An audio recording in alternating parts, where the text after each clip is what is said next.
Hello, everybody. My name is Kushan Hopkins. I'm an instructional technology specialist from Oklahoma Public School Resource Center. And today in this Tech Talk, I'm going to talk about ReadWorks, which is a fantastic resource tool for books. And it's probably my favorite tool that I'm doing for this set that I'm wrapping up with ReadWorks. So I'm excited to jump in here and unpack what's available in there. Before I get too far into this, I want to give an opportunity for my colleague to introduce himself. He's joined us here for this Tech Talk, and so I think you should get to know him.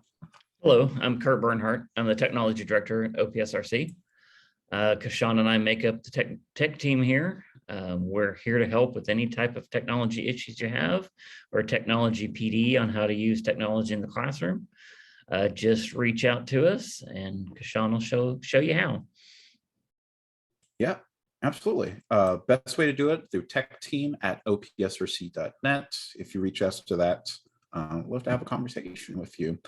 Moreover, if you want access to these slides that I have, I highly recommend that you do. They are filled with resources related to this tool and also technology integration. I try to have that in part of all of my tech talks, so you have a little resource to take with you.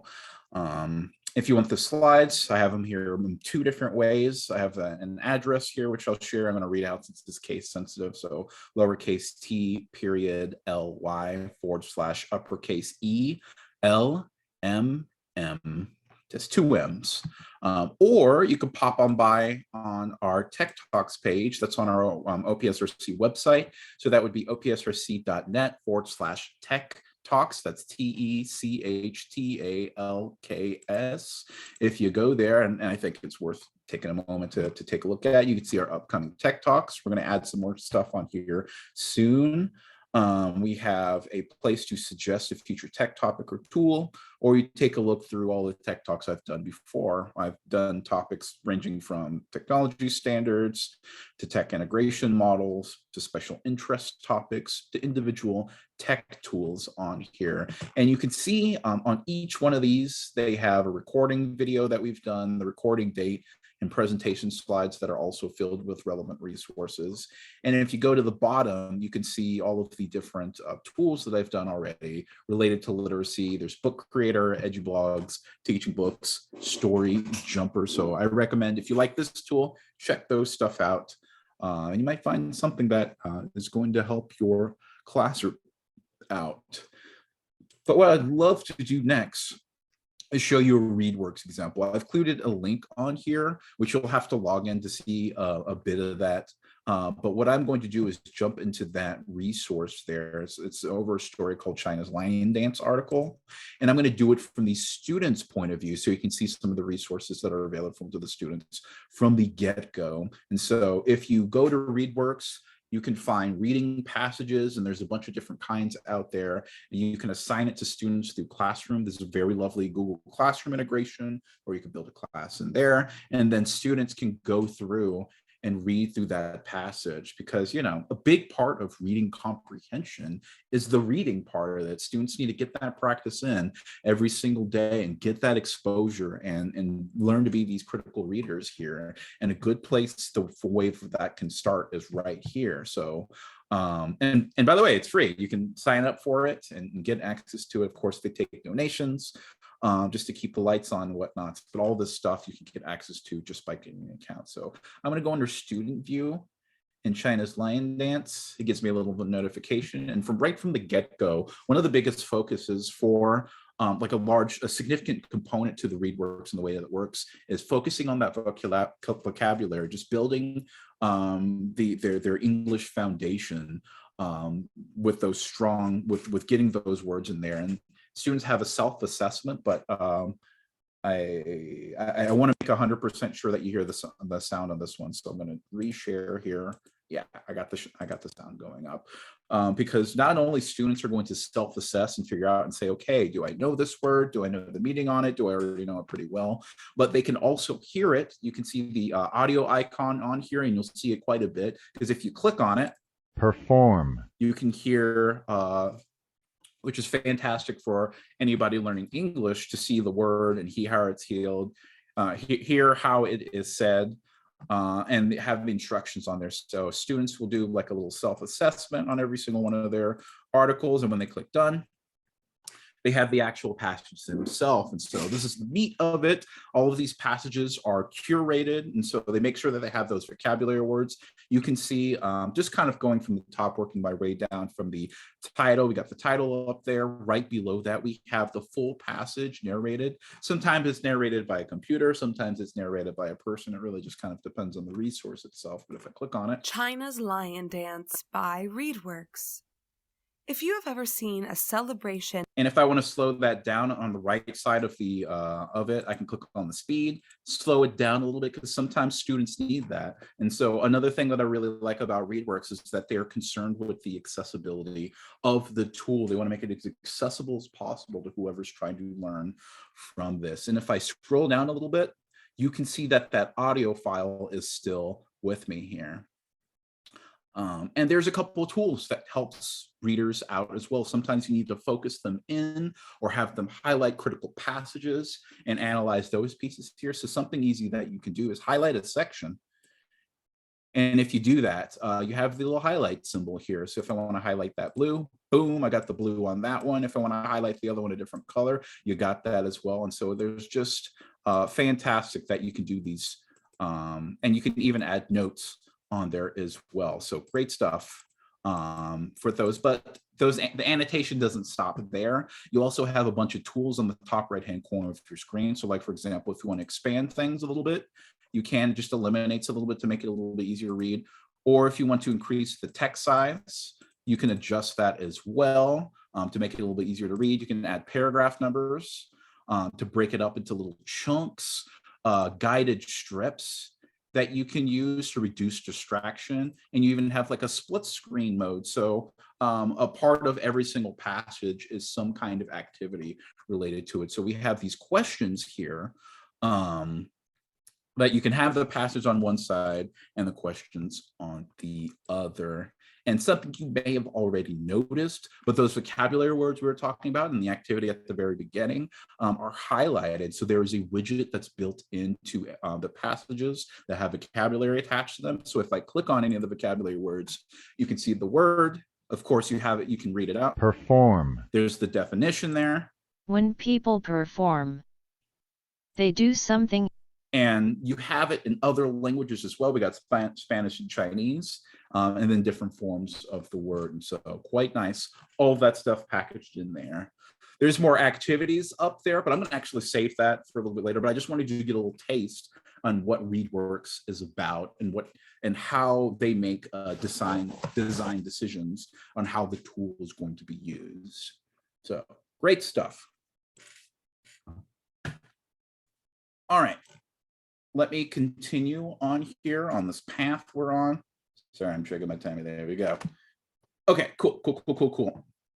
So just to make sure if you're still with me and listening to this tech talk, the objective here is after this tech talk, educators will be able to integrate ReadWorks into their classroom to help students achieve their learning goals and boost their literacy. Always try to have these goals here because no matter how fantastic and cool tools are, it's all about finding the right tool for the right job. I've said it 100 times before, and I'll say it 100 times again, because it's so important not to be caught up with the tool and its features in here, and just really think about how is this tool supporting the students and thinking that through. And I talk a bit about that, especially when it comes to thinking about how technology is going to be integrated. So I love having that there. Also, I like having a schedule because I don't want to waste anybody's time. I just want to make sure everybody knows exactly what I'm trying to get out of these sessions here. So I'm going to start with the tool overview, which I've already started to unpack, and a bit of the showcase. So you can see once you have that tool in your hands, what can you do with it? What are some highlight features there? And then I want to spend a little bit of time talking about integrating technology. I think anytime you put a piece of technology in your classroom, there needs to be some kind of plan in place. There needs to be some kind of design. You need to think it through how this tool is going to interact with your students. That way you can get the most out of the tool. Then I'm going to take those first 2 points and then combine them together under the lens of whatever tool we happen to be talking about, which is ReadWorks in this case, and talk about tool applications. During that time, unless even throughout, you can also do it while I'm talking about the tool too, but I just want you to imagine, just take a small piece of time and just imagine what would this tool look like in your classroom and talk about a couple of applications for that. Oh, excuse me. And then finally, I'm going to wrap up. That's usually where I point out a couple of resources that I have attached to these slides. Shower you with my appreciation. And yeah, we're done there. So let me take a real quick swig of water, and then we're going to jump right in.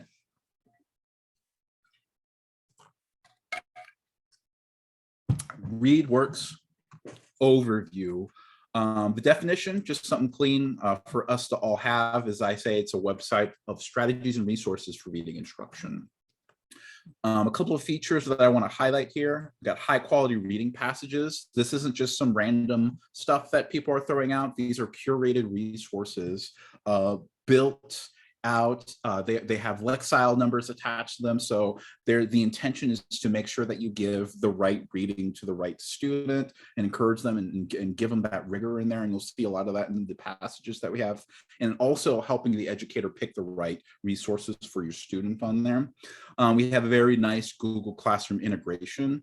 There is ways to push it out, like if you're using different LMS, like I know Canvas, and while it's not necessarily an LMS, a portfolio tool like Seesaw, there's ways to kind of push out some of those reading passages in other ways. But if you already use Google Classroom, awesome. You might like this tool because it's just real easy to put all that stuff in there and push out content to that. There are question sets on a lot of the, I'm not entirely sure if it's on every article of the day, but I know for a fact the full reading passages definitely have question sets attached to them, just to make sure that you have that formative assessment there and you get the students thinking. They have to not only read but also apply what they read. Vocabulary activities, which you saw a bit ago. We have paired text, which takes two texts that have related topics and invites that comparison and that contrasting on there. So quite nice. So I want to show a bit of that. We have step reads on here, which I think are fantastic. So if you have students at different levels, and let's just be honest, in a regular classroom, you are going to have students at a bunch of different levels. Step reads give students an opportunity with some of the lower reading levels to still get the main ideas of the passage, to still engage, but engage where they're at. They have voice narration, fantastic accessibility tools. And on the same line of that, they also have student reading tools to help the students learn those strategies in terms of figuring out how does their own personality and the way that they approach learning, how can that be supported? And you can access all of this through readworks.org. So let's jump into there. And we're already in here, but I do want to show you the front page here and get logged in. I'm already logged in on here. I'm going to log out though, so you can see what all this stuff looks like from the get-go. I recommend that you take a look at the homepage. It gives you just kind of like a brief view of what's going on with this. But I'm going to go to the top right-hand corner. I'm going to click on login, but some of the stuff you can access, like if I click on find content, you can go through and see what stuff is available, although you can't get too far into it without logging in. So let me fix that. I'm going to go to the top right-hand corner and click log in. If this is the first time that you start, you might want to go to where it says sign up. You can sign up for an account, or you can log in I believe it's a Google account. You do have to specify whether or not you're a student or an educator. So of course, I'm going to pick educator here. And then log in, and additionally, you can log in with Clever accounts on here as well. So quite nice. From here, you're taken to the dashboard, which is filled with a bunch of recommendations, not only for like reading lists, like for example, you can see May's top 10. So this stuff is always up to date. But and also we got Asian American Pacific Islander Heritage Month going on here, but we also have different sections dedicated to different features, like for example, the student libraries. If students have a class with you and you build it in ReadWorks, or you import one from Google Classroom, students can actually build their own libraries where students will be able to search for passages that are interested to them. They search through tags, and then they can read books, and all of that data is also tracked under their progress in terms of like how many words that they've read and what vocabulary words they're exposed to. So it's just a really cool way on having students explore their interest of reading through different topics. So cool. And it just kind of reminds you what's available on here, because I know there's a lot of features inside over here. And so it's easy to overlook. In fact, if I were you, I would take an opportunity to explore and see what resources are out there. I'm going to highlight a few here before I actually jump into some of the content here. So top right-hand corner up here, you'll see like donate, teacher's guide, alignments, help. I'm going to get into teacher's guide here. Check this stuff out because you have a ton of little resources in here in the form of these little buttons and explanation on how this tool is being built out and what its intention is for as well. So of course, if you're on here and it's the first time you're looking at this, how to use ReadWorks is probably good first place to stop, this very first button. If you go on here, these work a little bit like help articles where you'll see like videos and pictures and text combined together to make this just as easy as possible to learn about different ways this tool is being used and major pillars to it. Like for example, ReadWorks, a lot of the text is either through reading passages, which have vocabulary and questions attached, articles a day, which are groups of articles, and students pick something within that article and then they read through it, like establishing a routine of regular reading. We got the pair text and the student library that I was talking about, and all of this is explained inside of here with a bunch of resources attached to it. So this is worth a look. Like if you only check out one of these things, check out that how to ReadWorks, and it really unpacks that tool. But it's not just related to that. We also have, I'm going to highlight hybrid and remote learning. If that's a situation that you have to teach under a bunch of resources under that I recommend that you check out. We have the pillars of reading comprehension on here. So it's talking about the focus of the ReadWorks tool. So they want to build background knowledge, they want to grow vocabularies and so forth. And well, these are really great. And if it's something that you want to focus on either one of these pillars, awesome, they got resources for that. But the one thing that really stands out to me personally is the fact that they have a link to their research base on here. So this isn't just them throwing stuff up here. They have research to back up, okay, this is the reason why this is going to be an effective tool for your class. So I'm just going to click on here on that research base link, and you can see the research that they've done, but also the research that they've also refer back to as a foundation for this tool. So this is worth you taking a look and seeing and their perspective on how the tool can be used. Backing up a little bit back to that teacher guide, I'm going to scroll down, and these two sections I would say are kind of grouped together. The using our content or your activities effectively. This just lets you know what's available out there. So like if I click on paired text, which is the two texts that you can compare to each other, it gives you an idea of what those what that is about, how it's broken down. You can see how you can differentiate using that tool. And on each one of those content sections, they have a little video that you can share with your students, which will allow you to introduce them to that piece of content before they jump into there, which sometimes is good, like building that confidence and showing students, okay, this is kind of like how it's going to go, and this is the different tools you can interact with. And these are short, like 2-minute videos that are really easy to consume. So this is something that you could do, just share in your class real quick and then have students work through it. Okay, and they have webinars and professional development opportunities, but I'll leave you to explore a bit of that. Take a look at the teacher guide, ton of great, really great stuff inside of there. There's one, I think it's differentiated under content maybe. Well, I know I could definitely find it through the top right-hand corner. If I click on alignments, you can also see how they've taken the articles that they do have and structure them in units. Which is fantastic. Like, for example, if I wanted to look under here and search article days by topic, I can click that second link and you can see there's a bunch of topics organized. You can filter it by grade, and also it's scope and sequenced out by month. So like if I want to have a bunch of stuff to read for August, I can select that option. I can see what they have under here by grade, by week, and assign any one of those into the classroom if I've already got that stuff set up too. So the work is already done for you here. You just have to say like, okay, this is what I want to invest my time in. Boom, assign, and it's all taken care of for you on here. Look at those happy little students, super cool. There's more resources on here, but I want to make sure that you know how to go jump in the tool and use the different parts of it. So let's go to the top left-hand corner up here, right next to that readworks.org sign where it says find content. I'm going to click on that. Now I'm looking at the time. I know I'm going to go a little bit over on this one, so I hope you don't mind. I think this tool is cool. So I could probably talk all day on it. So yeah, real quick drink of water. Let's keep on going on here, but take a look at this page. It's lovely. Okay, so this is how you search for new passages.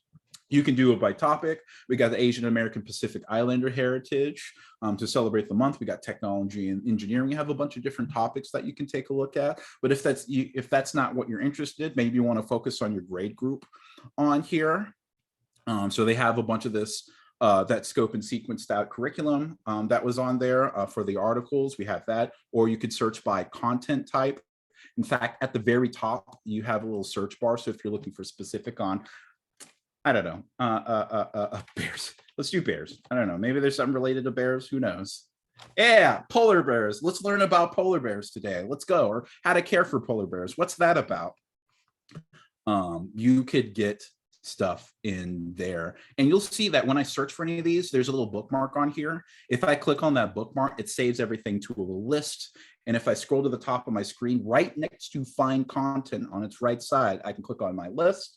There's the passage there. I can go further into it, or I could go over there and click assign and assign it to my classroom. So they have something to read. They have a couple of question sets to make their way through. But on every individual article, you can see its intended grade level, its Lexile number, how many words it has, what type of reading, is it fiction or nonfiction? Does it have some kind of activity attached to it? It's all there for you. And if I click on the passage itself, take it one step further, you can see a lot of that stuff that I showed you when I showed you what's available to students. So there's the audio file. We have the article itself, quite short, actually.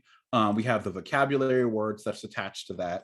On the right-hand side, you can see more of those specifics like the grades words, the Lexile, the what if it's fiction or nonfiction, the vocabulary, and related, and right below the related articles as well.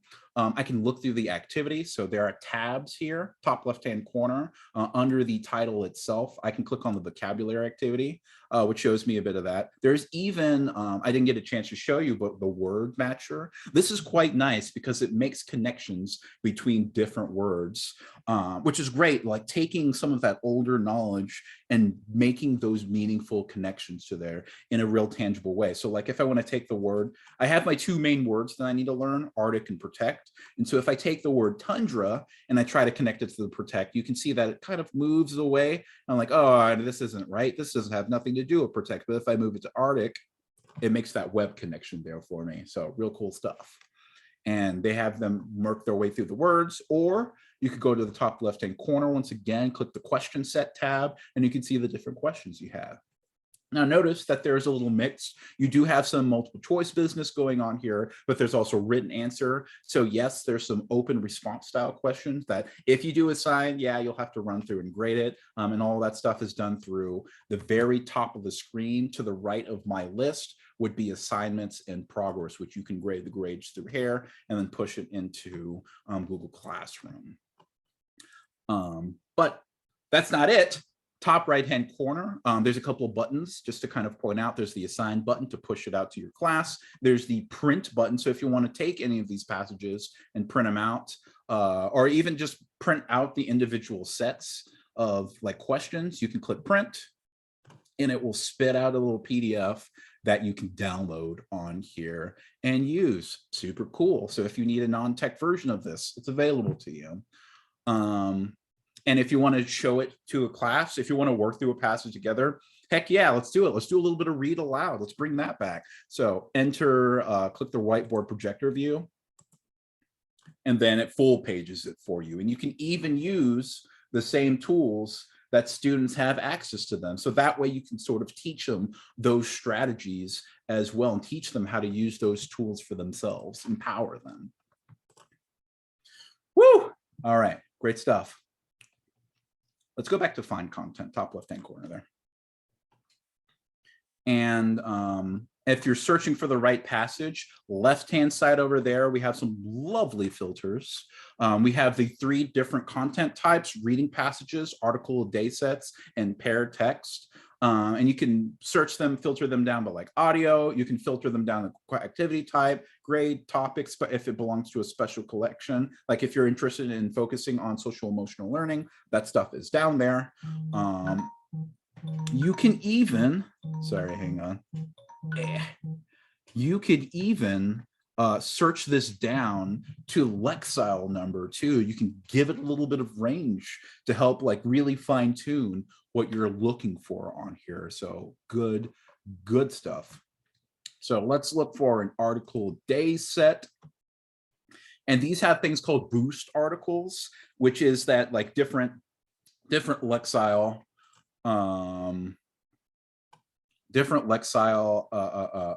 articles that are related here. So like, for example, if I go to the Festivals of the World article day set, I'm going to click on that. You can see the different passages that I have here.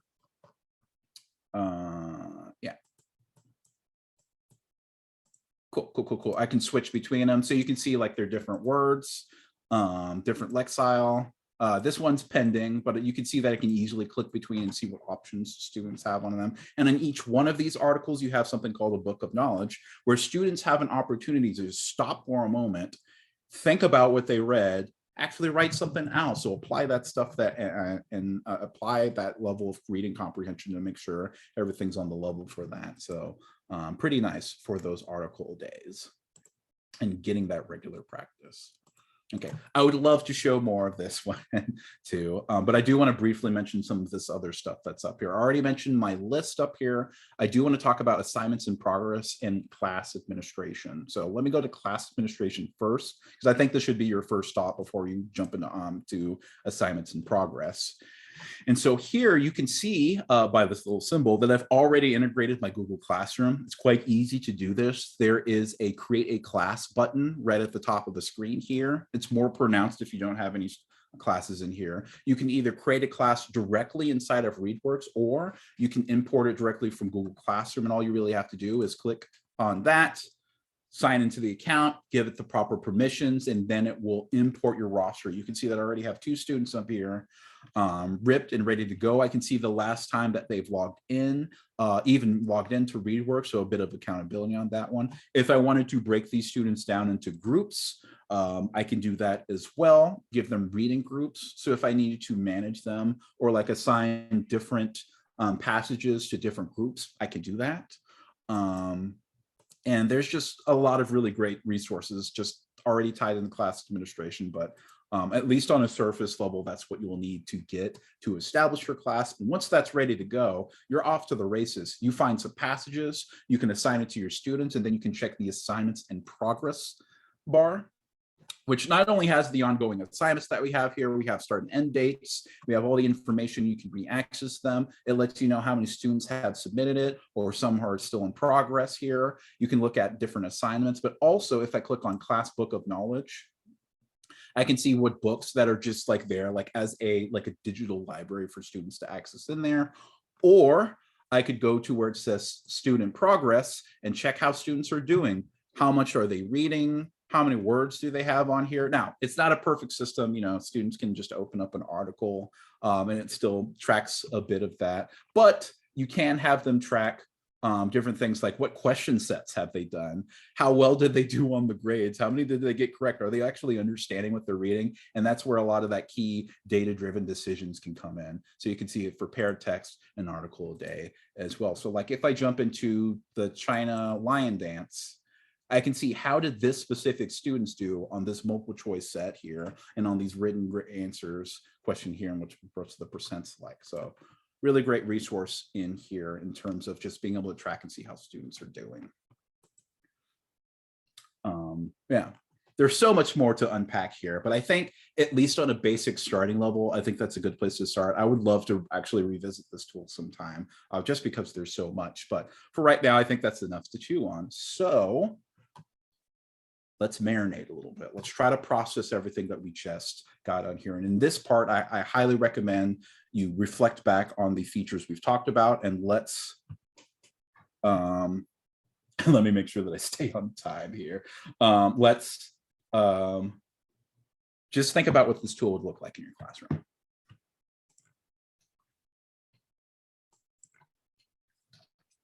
So the next question that I want to invite you to ask is how to integrate technology. Yeah, sure. You could just throw a piece of technology in your classroom and see how it works. Sometimes the tool will kind of carry itself on there, but the results that you get might be inconsistent, especially since how that tool is going to perform is really dependent on your students and you knowing them well enough. And when you plan out and use, and I recommend that you use a framework to make that happen, because it helps you be aware of things that you probably wouldn't have been aware of before. And so there's a lot of different ways that I would personally answer this question. And I'm giving you a couple of answers. I'm giving you a cheat sheet here. I'm helping you out on different frameworks that you could potentially take a look at and find the one that works for you. And some of them can be combined together for great results. But I just want to highlight one this time, the TPCK framework. The idea is that there are different knowledge domains: technology, content, and pedagogy, and the relationships between them. And when you intentionally think about them and plan for them and accommodate for all pieces of them, you can get a real value out of your technology tools here. And so I tried to frame this. There's a bunch of different ways that you can approach this, but the way that made sense for me is try to ask yourself and reflect on certain questions related to each content area and the relationships between them. Because I think the relationship is where a lot of the power behind this framework comes in. Now, some of the stuff you as an educator already have a wealth of knowledge on. I think the content area and the pedagogy area is where teachers thrive. Things like, what are the students learning? Well, the answer is the standards. What specific standards are you trying to impact for your students? Which ones are you going to have them interact with? And then there's the pedagogy side. What's the best way for your students to learn? How can you differentiate for your students? What are supports that you need to have for them? What are some, do you need to chunk this out? Do you need to figure out some kind of scaffolding for them? So there's lots of knowledge that I think these first two teachers excel at already. And then where I kind of come in is the technology knowledge. I would love to help support people in there. So a question you could ask is, what available technology tools support your learning on here? So once you've had some of those questions answered on there, try to find technology tools that support that. So like I said before, finding the right tool for the right job. And I've included on here something else that teachers might already be familiar with, is the relationship between pedagogy and content. I frame this under the question, what are the best practices for teaching the specific content to specific students? So this is knowing your students, knowing how they function, and being able to assess them, give them feedback at their level on here, depending on whatever they have to learn. What I want to offer you here is, since we're taking a look at TPCK and we're taking a look at ReadWorks, I want to offer you just some highlights for the relationship between technology and pedagogy on one end, and the relationship between technology and content on the other end as well. And hopefully that will help blend all of these pieces together to make that full picture of TPCK. So just highlighting a few features that I've already discussed.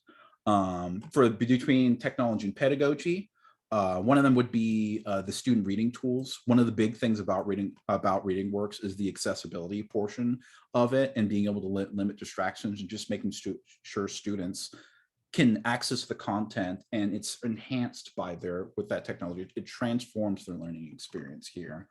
The question sets work as really great formative assessments, and it allows you to give them targeted feedback. You saw all of that data in that progression charts. And once you can see how students are working, you can give them that feedback that they so desperately need when they're working through. Then we have those step reads, being able to take the same ideas, but still, once again, having students access the content through wherever they're at, just reaching out to the students and knowing them that well. And now for the technology content piece on here, the paired text, I think is really great to practice that comparing and contrasting tools. But at the core of this, I think being able to help students connect knowledge. And I think that is so important in a world that students live in now, where they have access to so much different information, and being able to really find out to personally judge the quality of different pieces of information that have to do with each other is going to be an incredible boon for students.